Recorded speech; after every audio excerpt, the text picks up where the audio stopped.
नमस्कार, मैं हूं प्रशांत द्विवेदी। सेवन के संवाद कार्यक्रम में आपका बहुत बहुत स्वागत है। हमारे साथ में समीरा खान जी, जो कि ट्रेनी हैं जज के तौर पर, झारखंड बोकारो से हमारे साथ में जुड़ गई हैं। और सबसे अच्छी बात है कि वो रायबरेली से ताल्लुक़ रखती हैं और इस समय झारखंड बोकारो में हैं। बहुत बहुत स्वागत है आपका समीरा जी हमारे खास कार्यक्रम संवाद में। बहुत बहुत शुक्रिया आपका मुझे इसका मौका देने का। पहले तो आपको बहुत बहुत बधाई कि आपने जिले का नाम रोशन किया और आप आज इस मुकाम पर पहुंची। इस समय बोकारो झारखंड में आप मौजूद हैं। जी जी, ये मेरे लिए भी उतनी ही गर्व की बात है कि मेरा एक छोटे से जगह से होने पे मेरा सिलेक्शन हो गया। जी। ये सब मेरे पेरेंट्स का एनकरेजमेंट, उनकी मेहनत, उन्होंने कहीं पे भी मेरे लिए तो होता है ना, हर चीज सेक्रीफाइस करी और हमेशा आगे बढ़ाया। हम्म। कभी कोई डिस्पैरिटी नहीं रखी अपने बेटे और बेटे में, बल्कि अपनी बेटी को ज्यादा ही पढ़ाया बेटे से। और हर मोड़ पे, हर स्टेज के, हर लाइफ पे उन्होंने बिल्कुल आगे किया मुझे। अच्छा, मैं एक बात आपसे जानना चाहता हूँ। जाहिर सी बात है कि जब आप किसी लक्ष्य को देखते हैं तो बचपन से एक मन में विश्वास आ जाता है, एक लगता है आत्मविश्वास रहता है कि नहीं, मुझे बचपन में लोग पूछते हैं, माँ बाप पूछते हैं, दोस्त यार पूछते हैं कि क्या बनना चाहते हो। तो आपके सामने भी ऐसे सवालात आए होंगे, तो क्या मन में ही विचार पहले बचपन से ही था कि मुझे इसी और बढ़ना है आगे? हाँ, पढ़ाई में मैं बहुत ज्यादा तो नहीं, पर ठीक ठाक थी। हमेशा से अच्छा स्कोर आ जाता था, जी। टॉप 10 भी रह जाती थी। हम्म। और फिर धीमे धीमे एक्स्ट्रा करिकुलर एक्टिविटीज में बहुत पार्टिसिपेट करती थी, जैसे डिबेट, एक्सटेम्पोर, पोएम्स, या स्कूल में असेंबली कंडक्ट कराना। हम्म। तो फ्रंट स्पीच पे रहने का हमेशा से शौक था। हम्म। फिर जब आप क्लास 11 तक पहुंचते हो तो एक कंफ्यूजन होती है कि आप कौन सी फील्ड ऑप्ट करोगे। जी। तो उस मोमेंट मेरे फादर मुझे कैरियर काउंसलर के पास लेके गए थे, जिन्होंने जब पूरा एक दिन उन्होंने मुझसे बात करी, काफी सारे टेस्ट लिए, हम्म। मतलब मेंटल टेस्ट, ऐसे कोई एग्जाम के। तो उन्होंने भी ये सजेस्ट किया था, ये काफी वोकल है, तो hmm. Either she could take journalism और she could go for law. Okay, तो अच्छा। फिर हम्म। लॉ फिर अडॉप्ट किया, हम्म। फिर एंट्रेंस दी, फिर हम्म। मेरा सिलेक्शन हो गया जामिया मिलिया इस्लामिया में। तो फिर हम्म। वहां से 5 साल एलएलबी करी मैंने। हम्म। तो इस तरह बस आगे बढ़ते गए। और लेकिन जब एलएलबी ज्वाइन की थी तो फर्स्ट डे से मेरा हमेशा से एम था कि लॉ ही जज बनना है, कहीं भी बनना है पर जज बनना है। तो बहुत। अपने हिसाब से हम्म। तब से थोड़ा थोड़ा तैयारी स्टार्ट कर दी थी। अच्छा, आपने देश के मतलब बहुत बड़े कॉलेज से पढ़ाई की है, जामिया इस्लामिया का जिसका नाम आपने लिया, बहुत बड़ा कॉलेज है। और जाहिर सी बात है कि वहाँ पे जो बच्चे तैयार किए जाते हैं, मतलब वो एक तरह से बहुत अच्छी पढ़ाई के तौर पर कहें तो हम लोग एक मील का पत्थर है। क्या कहेंगे वहाँ के बारे में? कौन सी यादें आपकी जुड़ी हैं वहाँ से? वहां से तो बहुत ही सुनहरी यादें जुड़ी हैं। वो तो मेरा दूसरा घर है, जी। क्योंकि वहां पे जाके आपको बहुत चीजें पता चलती है कि आप अगर रायबरेली में हो तो आपको लगता है सिर्फ दो ही फील्ड है, या तो इंजीनियरिंग कर लो या डॉक्टरी कर लो। ठीक जब बात आप है। वहां जाते हो तो आपको बहुत चीजें पता चलती है। सबसे बड़ी बात वो एक आपको अच्छा इंसान बनाता है, हम्म। हम्म। और समाज के हर उस हिस्से के लिए खड़ा होने को आपको बोलता है जो कि हम्म। मजबूर है। तो ये एक जो ह्यूमनिस्टिक अप्रोच आता है आपके अंदर, ये काफी फीलिंग आपको वहां से मिलती है। जी। क्योंकि वो एक सेंट्रल यूनिवर्सिटी है जिसकी फीस बहुत ही कम होती है, हम्म। बट हाँ, एंट्रेंस एग्जाम उतना ही टफ होता है। तो वहां पे ज्यादातर आपको मिडिल क्लास या लोअर मिडिल क्लास के लोग हम्म। मिलेंगे, जब आप, और वो देश के हर हिस्से से आ रहे हो। तो बिल्कुल ठीक बात आपको है। एक वो पैन इंडिया कल्चर मिलता है, हम्म। आप लोगों से बात कर समझते हो, हम्म। नेशनलिज्म की फीलिंग आती है, आप पॉलिटिकली एक्टिव होते हो। हम्म। हम्म। तो ये सारा एनवायरनमेंट जामिया मिलिया इस्लामिया ने मुझे दिया। हम्म। जो मेरी एजुकेशन है वहीं से है। हम्म। तो जैसा कि मैंने कहा कि ये तो मेरा दूसरा घर है, जामिया मिलिया इस्लामिया, तो मैं वो आफ्टर पेरेंट्स जामिया की वजह से। अच्छा, मुझे बताइए कि देखिए, बहुत सारे लोग आपको इस समय देख रहे हैं, हमारे साथ में बहुत सारे लोग जुड़े हुए हैं जो आपको देख रहे हैं, बहुत सारे लोग सवालात भी पूछना चाह रहे हैं। अभी तो मेरे ही सवाल बहुत सारे आपसे करने, क्योंकि आपने जिस तरह से रायबरेली का नाम रोशन किया है, वो अपने माँ बाप का नाम रोशन किया है, इसलिए आप बधाई की पात्र हैं। और बहुत खुशी होती है आप जैसे होनहार लोगों से बातचीत करके, जिन्होंने मतलब आपने कहा कि मैं मतलब पिताजी ने आपके साथ में बहुत कुछ एक तरह से आपका सपोर्ट किया, परिवार ने आपका सपोर्ट किया। तो मैं एक बहुत बात ज्यादा। जानना, जी, मैं एक बात जानना चाहता हूँ। देखिए, बात थोड़ी सी कड़वी है। लेकिन एक मन में खुशी होती है। देखिए मुस्लिम समाज में बहुत सारे लोग क्या है कि अलग अलग भ्रांतियों में भी होते हैं ना, बच्चों को पढ़ाना लिखाना। आप जी। उन सब चीज़ों को पीछे छोड़ के जिस तरह से आपके परिवार के लोगों ने आपको पढ़ाया, मैं उनको सैल्यूट करता हूँ और मैं उनको बहुत बहुत शुभकामनाएं देता हूँ। एक तरह से वो मतलब और लोगों को भी उनसे सीखना चाहिए। तो ये कैसे देखती हैं आप, मतलब कि आप इतने बढ़िया परिवार में आई और एक तरफ से मुस्लिम समाज में लोग जो है कहीं ना कहीं अलग सोच भी रखते हैं, बहुत सारे लोग हर समाज में होते हैं, लेकिन इसमें भी है कि नहीं ठीक है, बेटी को थोड़ा बहुत पढ़ाया, उसके बाद ठीक है उसका निकाह कर दिया और ठीक है संपन्न परिवार में है। कैसे देखती हैं आप इसको, क्या कहेंगे इस बारे में आप? देखिए ना सिर्फ मेरे पिताजी बल्कि मेरे दादा और दादी का भी रहता था कि पढ़ाई करो। जी। मेरे फादर बताते हैं स्टोरी की तब से घर में था कि खाना तभी खाने को मिलेगा जब आप अपने स्कूल की पढ़ाई पूरी कर लेंगे, जो क्या उस दिन बात के है। स्कूल की पढ़ाई। तो ये हम्म इस पीढ़ी से नहीं है, इसका क्रेडिट मैं अपने दादा दादी को भी देती हूँ। उन्होंने मेरे फादर को पढ़ाया, हम्म फादर ने जब उसमें लाइन में आए तो फिर उन्होंने पढ़ाया। हम्म जहाँ तक पिछड़ा समाज है, ये बात तो सही है, मुस्लिम्स काफी पीछे, पर ये जहाँ तक इंडिया का कल्चर ही है कि छोटी सी उम्र में शादी कर देना और घर बार संभालना, ये सिर्फ मुसलमानों तक सीमित नहीं है। अगर आप जी। देखें तो मेरे साथ में हाँ जो नॉन मुस्लिम लोग हैं वो भी काफी शादीशुदा हो गए। मैं नहीं बिल्कुल। कहूंगी कि शादी एक बुरी चीज है, मैं इस बात को कभी नहीं कहूंगी कि शादी बुरी चीज है, हम्म बट हाँ, जिसमें आप खुश हो, जिसमें आपकी पर्सनल ग्रोथ हो, हम्म वो हर चीज आपके लिए बेहतर होती है, चाहे शादी हो या प्रोफेशनलिज्म हो। जी मैं जी। नहीं कहूंगी क्योंकि मेरी माँ भी एक हाउसवाइफ है, मेरी माँ ने भी बहुत सेक्रीफाइस किया है, जिसकी वजह से मैंने यहाँ एक माँ ही घर बनाती है, एक माँ ही बच्चे को पढ़ाती है और माँ ही सबसे बड़ी है। तो हाँ, मेरी माँ भी पढ़ी लिखी है, तो एक पढ़ी लिखी माँ होने से भी बहुत घर पे असर पड़ता है। बिल्कुल, आपने बहुत बिल्कुल बिल्कुल बिल्कुल आपने सही बात कही। देखिए किसी भी समाज का व्यक्ति हो, अगर लड़कियों के बारे में देखिए कहते हैं ना कि एक तरह से देखा जाए तो इस समय बालिकाएं जो है, जो मतलब वुमेन्स पावर है, मतलब एक तरह से देखा जाए तो वो कहीं ना कहीं हर जगह पे भागीदारी है उनकी, और कहीं ना कहीं सोच भारत की बदल भी रही है। जैसे पहले का परिवेश आप देखिए तो अब परिवेश में बहुत अंतर आ गया है, और बहुत अच्छा लग रहा है आपसे बातचीत करके। मुझे लगता है कि अगर आप आज जज ना होती तो पत्रकार के तौर पे होती, और कहीं ना कहीं हम लोग भी आपस में बातचीत कर रहे होते, डिबेट हो रहा होता। बिल्कुल।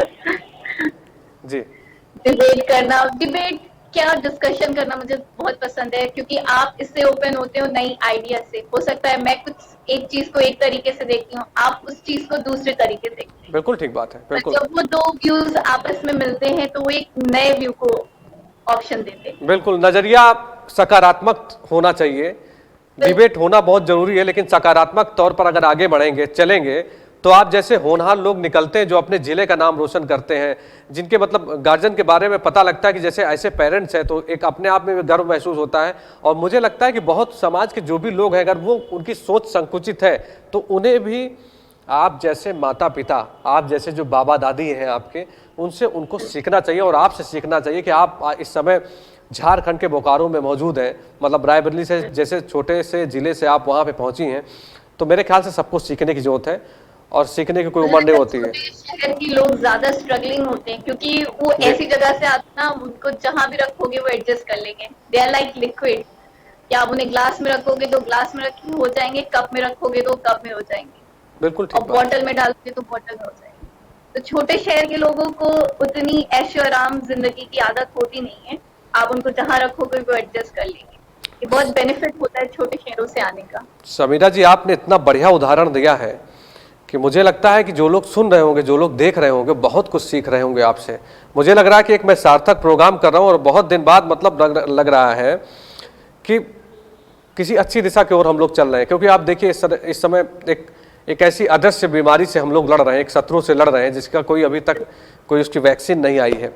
हालांकि भारत सरकार, उत्तर प्रदेश सरकार लगातार कोशिशें कर रही है, लेकिन कहीं ना कहीं मतलब एक भ्रम की स्थिति हुई मतलब लोगों में है कहीं ना कहीं। कैसे देखती हैं आप इस बीमारी को, क्योंकि आप भी एक जिम्मेदार पद में बैठ गई हैं, इस समय ज्वाइन कर लिया आपने? देखिए ये बीमारी तो जिसे आप कोरोना काल कह सकते हैं, जी ये अभी जल्दी आने वाला भी। जी अगर वैक्सीन की आ जाती है तो वो आम जनता तक पहुंचने में काफी वक्त लगेगा। जी बिल्कुल। तो इस समय काफी जिम्मेदारी हमारे ऊपर है, सरकार से ज्यादा हमारे ऊपर है कि हम कितना सतर्क रहते हैं जी। इस बीमारी। ज्यादा कुछ नहीं करना है, आप घर से निकले तो अपने आप को मास्क लगा के रखे, सोशल डिस्टेंसिंग फॉलो करें। और ये कुछ छोटी छोटी चीजें हैं जो बहुत मुश्किल नहीं है। और ये देखा जाए तो एक पर्सनल हाइजीन भी है कि आपका रेगुलर हाथ धोना या सैनिटाइज करना या घर को साफ सुथरा रखना, ये कोई बड़ी बात नहीं है। ये एक स्वस्थ शरीर के लिए भी बहुत जरूरी है। जी, बहुत सारी शुभकामनाएं आपको आ रही हैं। मैं इस समय लाइव जुड़ा हुआ हूं, तो माता प्रसाद पांडे आपको बहुत मतलब बधाई दे रहे हैं। पवन तिवारी अति सुंदर कह रहे हैं। साहब खान जी भी हैं, वो भी आपको बधाई दे रहे हैं, शुभकामनाएं। देखिए, रायबरेली का प्यार और जो लोगों का विश्वास है वो आपके साथ में जुड़ा हुआ। आप इस सीट पर बैठी हैं, मतलब आप इस मुकाम पे कहना चाहूंगी कि ये अक्सर मेहनत तो सभी लोग करते, कंपटीशन का जमाना है, हर कोई तैयारी कर रहा है, मैं नहीं कर रही हूँ, सिर्फ ऐसे हजार लाखों लोग हैं। ये लोगों की दुआएं होती हैं, लोगों का विश्वास होता है जो आपको आगे लेके जाता है।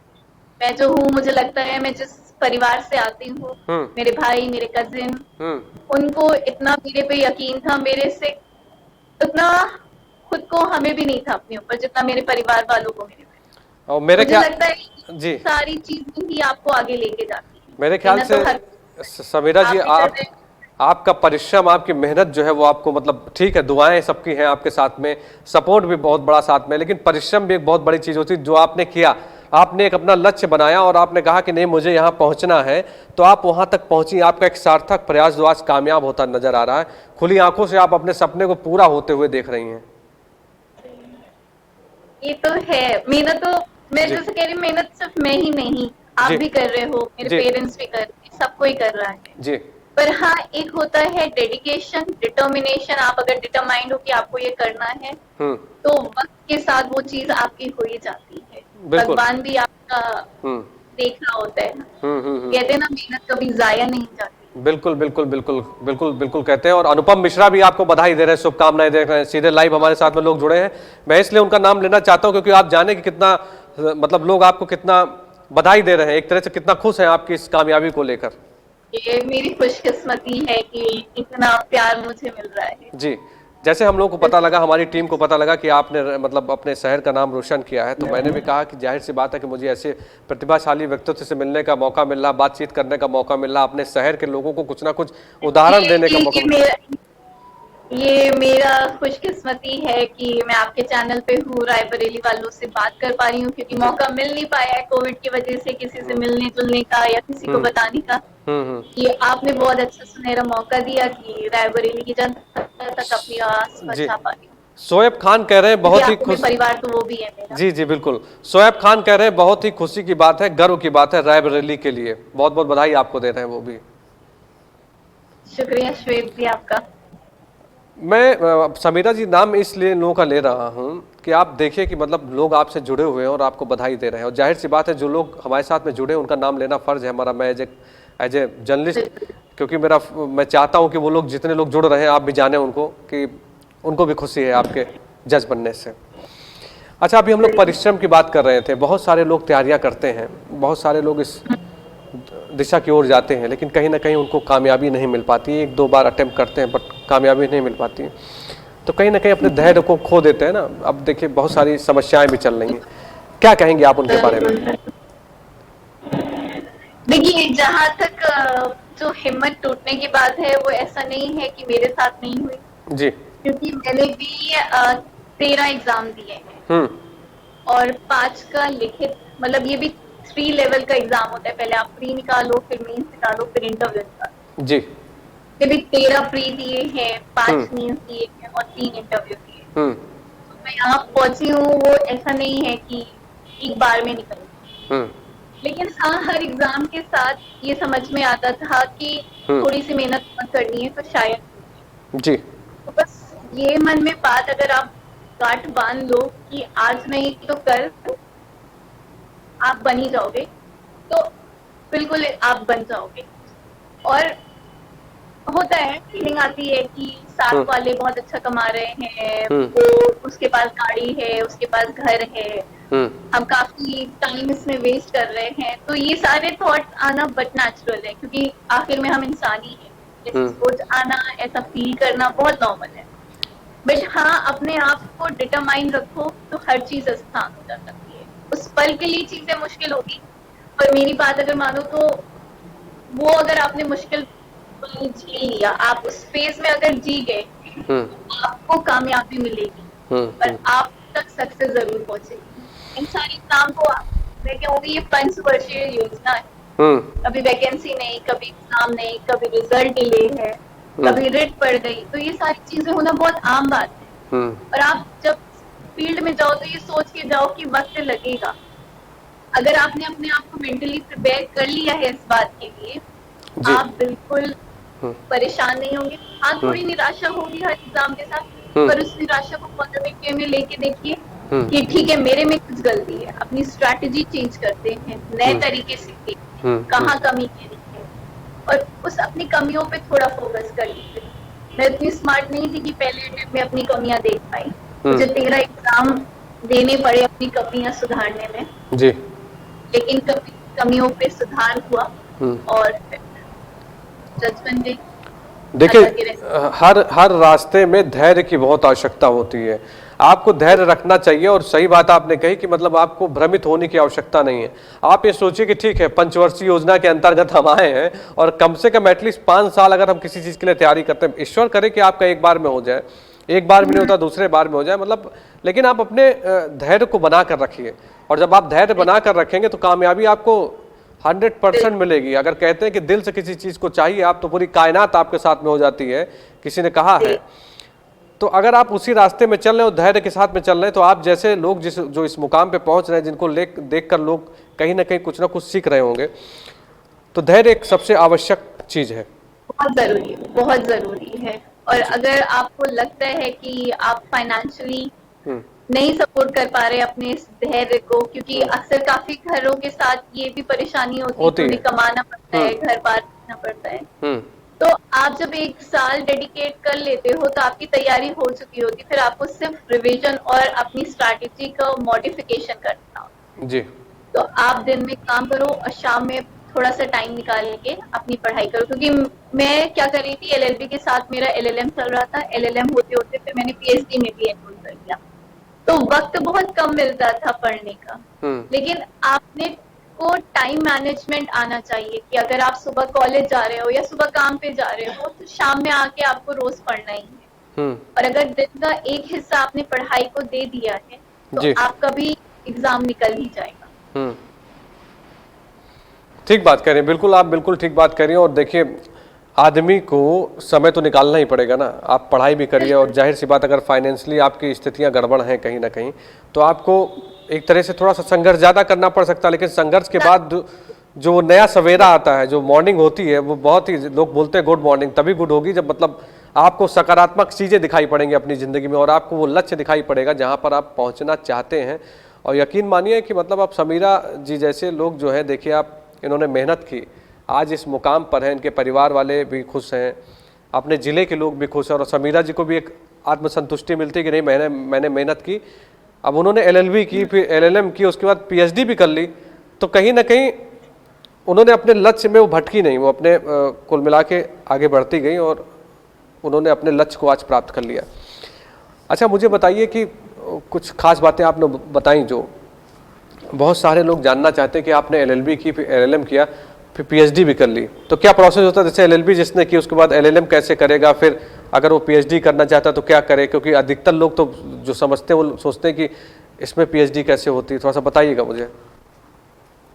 देखिए, एलएलबी तो एक जनरल प्रोग्राम होता है जिसमें आपको कानून की पढ़ाई कराई जाती जी जी जी। है।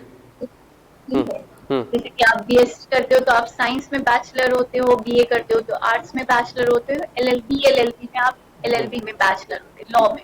जी। फिर उसके बाद मास्टर डिग्री करना जरूरी नहीं है, हम्म पर मैंने इसलिए कर ली कि एजुकेशन के साथ आपका माइंडसेट बहुत खुलता है, हम्म आपकी उसमें काफी बदलाव आ जाता है। हम्म तो मास्टर स्पेशलाइजेशन होता है। मैं एलएलबी कंप्लीट कर ही रही थी कि मैंने मास्टर्स भी भर दिया, कि मुझे था कि मुझे मास्टर्स करना है, जी। तो मैंने मास्टर भर दिया। हम्म खुशकिस्मती थी मेरी कि मेरा कोई गैप नहीं हुआ। हम्म 16 में मेरा बीएलएलबी कंप्लीट हुआ, साथ ही साथ मैंने फिर जामिया का एंट्रेंस क्रैक कर लिया हम्म और एलएलएम में मेरा हो गया। हम्म और एलएलएम के साथ साथ मैंने नेट क्वालिफाई किया था, तो उससे मुझे ये बेनिफिट रहा कि मुझे पीएचडी एंट्रेंस नहीं देनी पड़ी, सीधे कॉल लेटर आया इंटरव्यू, हम्म और फिर जामिया में से ही मैंने पीएचडी का भर दिया। इन सबकी एंट्रेंस एग्जाम होते हैं, फॉर्म निकलते हैं, आपको भरना पड़ता है। जी। पर हाँ, अगर आप क्वालिफाइड हैं पीएचडी के लिए तो आपको एंट्रेंस एग्जाम नहीं देना पड़ता, आपको सीधे कॉल लेटर आता है इंटरव्यू के लिए। समीना जी, बहुत सारे लोग आपको जोड़ रहे हैं। मोहम्मद नसीम भी आपको बहुत बहुत बधाई दे रहे हैं, बहुत बहुत शुभकामनाएं दे रहे हैं कि आप आगे बढ़िए। अच्छा, तो ठीक है, आपने मतलब रायबरेली से आप गई, फिर आपने अपनी जो भी तैयारियां की, जो भी जिस तरह से आपने एक तरह से अपने लक्ष्य की ओर आप आगे बढ़े। मुझे बताइए, बहुत सारी कठिनाइयों का भी सामना करना पड़ता है इस और आगे बढ़ने के लिए, तो आपको क्या क्या आपके सामने चैलेंजेस आए जिनको आपने फेस किया?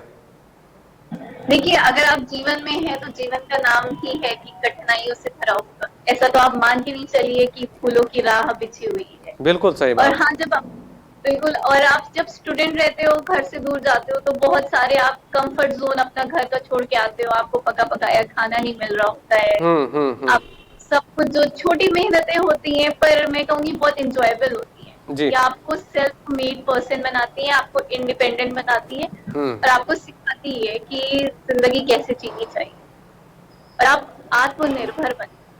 ऐसा नहीं है कि घर पे हो तो ठीक है, घर वालों ने खाना बना दिया, बाहर से सामान आ गया, पर आप जब कॉलेज में हो तो आपको सब चीजें खुद से ही करनी है, हर एक चीज खुद से करनी है।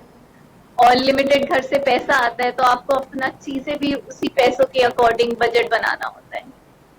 तो बहुत, और एग्जाम देने जाओ तो वो भी एक अलग स्ट्रगल है। ट्रेन में टिकट नहीं मिल रहा है, आप शेयरिंग पे जा रहे हो, होटल कैसे मिल रहे हैं, कैसा भी होटल है, क्योंकि आपको अपना बजट रेस्ट्रेन करके रखना होता है। आप एकदम, हो सकता है मैं मिडिल क्लास फैमिली से आती हूँ, एक्स्ट्रावेगेंट मतलब लग्जूरियस लाइफ तो नहीं, पर हाँ अच्छी लाइफ अफोर्ड कर सकती हूँ। लेकिन उसमें भी आपको एक लिमिटेड रखना होता था। मेरे फादर बाय द टाइम मैंने एग्जाम देना शुरू किया तो रिटायर हो गए थे। अच्छा। तो बजट रेस्ट्रेंट होता था, पर हाँ अगर आप चाहो तो सब कुछ मैनेजेबल हो जाता है। और उसको भी आप आपके अंदर ये होना चाहिए ना कि चलो मजा आएगा, ये करें, इस अप्रोच के साथ जाओ, सारी चीजें आसान हो जाती हैं। छोटी मोटी मुश्किलें तो हर किसी के जीवन में आती हैं, मेरे जीवन में कौन सी बड़ी बात है। अच्छा, आप, जाहिर सी बात है कि आप जब जज बन गई तो बहुत सारे मन में विचार आते होंगे कि कुछ व्यवस्थाओं को ठीक करना है। प्रयास सबके होते हैं, लेकिन एक मन में विश्वास होता है कि मैं इस सीट पर बैठूंगी तो मुझे कुछ करना है, क्योंकि जाहिर सी बात है कि अभी आपने अपनी शुरुआत की है तो बहुत सारे लक्ष्य होंगे आपके। मैं जानना चाहता हूं आपसे। सबसे पहला जो मेरा लक्ष्य तो नहीं, जो मेरा खुद का एक ख्वाहिश है कि मैं चाहती हूँ कि लोग पढ़े। पहली जी। चीज, लोग पढ़ें। और पढ़ने का मतलब ये नहीं कि सिर्फ डिग्री हासिल करें। एक फर्क होता है कि आपने एक डिग्री हासिल कर ली, वैसा नहीं चाहिए। आपको अपनी आइडियोलॉजी और माइंडसेट भी चेंज होना चाहिए। जी। ये नहीं कि आपने बीए में एनरोल करा दिया, फाइनली जाके एक एग्जाम देके चले आए। वो मैं कहूँगी सिर्फ डिग्री हासिल करना है, उससे आप लिटरेट तो हो गए पर आप एजुकेटेड नहीं। एजुकेटेड और लिटरेट में फर्क होता है। बिल्कुल ठीक बात है। तो अगर आप पढ़ाई जिस भी कोर्स में कर रहे हैं, मैं नहीं कह रही हूँ कि बीटेक अच्छा है या डॉक्टरी अच्छी है या बीएससी अच्छा है या बीएससी, आप कुछ भी पढ़ रहे हो, आप समझ के पढ़ो कि आप पढ़ क्या रहे हो। और अगर आप सबसे बेस्ट तरीका, एक तो आप न्यूज़पेपर पढ़ना शुरू करो। एक न्यूज़पेपर का हिस्सा होता है एडिटोरियल, शायद हिंदी में संपादक कहते हैं उसे। बिल्कुल बिल्कुल कहते हैं, हाँ, संपादकीय, बिल्कुल ठीक बात है। हाँ, संपादक, थोड़ी हिंदी में मेरा हाथ, कोई बात नहीं, संपादकीय, जी जी। उस पेज को पढ़ना जरूरी होता है। तो आपको कई एस्पेक्ट से रूबरू कराता है, आपको पता चलता है कि ये भी ओपिनियन हो सकता है। तो एक तो मेरी ख्वाहिश है कि लोगों पढ़ें, और पढ़ने का मतलब सिर्फ डिग्री हासिल करने, अपने आप को एजुकेट करें। दूसरी चीज, आज का युवा मुझे मोबाइल में खोता हुआ दिखता है। बहुत ज्यादा, बिल्कुल ठीक बात है। भले ही वो बेरोजगार है, लेकिन जिनका 1.5 GB इंटरनेट है तो टाइम पास हो जाता है, उसे एहसास होता है कि वो कहाँ पे है। ठीक बात है, ठीक बात है, हाँ। 1.5 GB इंटरनेट आप बहुत उपयोग भी हो सकता है, क्योंकि बहुत सारी चीजें, पढ़ने का कंटेंट यूट्यूब वगैरह पे हो सकता है। आप इस 1.5 GB को बहुत अच्छी तरीके से यूज करो।